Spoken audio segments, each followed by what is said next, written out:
पायल अपने गांव में आ गई और अपने कमरे में आराम करने के लिए लेट गई। पायल अब तक गीता के सदमे से बाहर नहीं आई थी, क्योंकि गीता कम उम्र में घर छोड़कर एक लड़के के साथ भाग गई थी। उसे नहीं मालूम था कि गांव आकर उसके सिर पर आसमान टूट पड़ेगा। यहाँ तो शहर से भी बहुत ही अलग माहौल हो गया था। अगली सुबह पायल के पड़ोस में एक मौसी रहती थी, वो उसके घर आई हुई थी। मौसी कुछ पायल की माँ को बता रही थी कि हमारे गांव का मुखिया अपनी बेटी की उम्र की लड़की से शादी करके अपने घर लाया है। सुना तो था वो बुढ़ा बांझ है, इसलिए उसने अब तक शादी नहीं की। पर बात ये भी सुनने में आ रही है कि वह लड़की पेट से है। तभी पायल की माँ ने पायल को आवाज़ लगाई, पायल देखो कौन आया है, यहाँ आओ, देखो पुष्पा मौसी आई हैं, तुमसे मिलना चाहती हैं। पायल बाहर निकलकर आई और मौसी से नमस्ते किया। मौसी ने कहा, देखो पायल कितनी बड़ी हो गई है और प्यारी भी। फिर वह बोली, और सुनाओ बेटी, शहर में सब ठीक है, तुम्हारे चाचा चाची?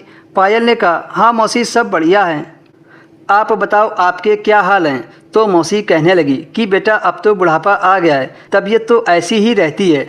मौसी के जाने के बाद पायल ने अपनी माँ से पूछा कि माँ, ये मौसी क्या बात कर रही थी कि बुढ़े मुखिया ने अपनी बेटी की उम्र की लड़की से शादी की है और वो प्रेग्नेंट है। यह सब क्या चल रहा है गांव में? माँ पायल को डांटते हुए बोली, तुम आते ही जासूसी करने लगी, तुम्हें इन सब चीज़ों से क्या मतलब है? अपने काम से काम रखो। पायल समझ गई कि उसकी माँ ये सब उसे नहीं बताने वाली है। पायल को खेतों में सैर करने की आदत थी। वह खेतों पर चादर डालकर घर से निकली। तभी पायल ने देखा गांव की कुछ औरतें जो कुएं से पानी भर रही थी। वो लोग आपस में बातें कर रही थी जो उसके घर में सुबह सुबह पुष्पा मौसी कर रही थी।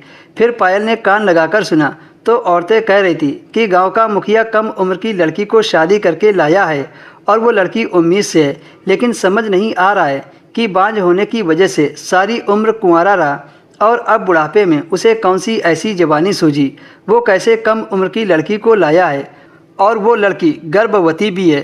भगवान जाने ये अमीर लोग और बड़े आदमी, गांव में हर जगह इनका राज है। हम छोटे लोगों की क्या मजाल जो उनके मालूमात में दखल अंदाजी करें। आखिर वो खड़ूस बुढ़ा गांव का मुखिया जो ठहरा, वो तो कुछ भी कर सकता है, और क्या पता दौलत के लालच में आकर उस लड़की ने भी उससे शादी कर ली हो। यह बात सुनकर पायल को बड़ी हैरानी होने लगी।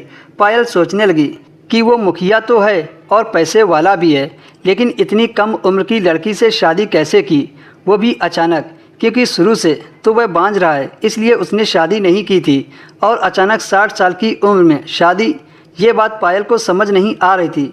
शादी तक तो ठीक था, पर गर्भवती वाली बात पायल को हजम नहीं हो रही थी, क्योंकि बुढ़ा तो बांझ है। पायल के मन में काफ़ी सारे सवाल घूम रहे थे, लेकिन उसे कुछ समझ नहीं आ रहा था। वह इतना तो समझ गई थी कि कुछ गड़बड़ तो ज़रूर है।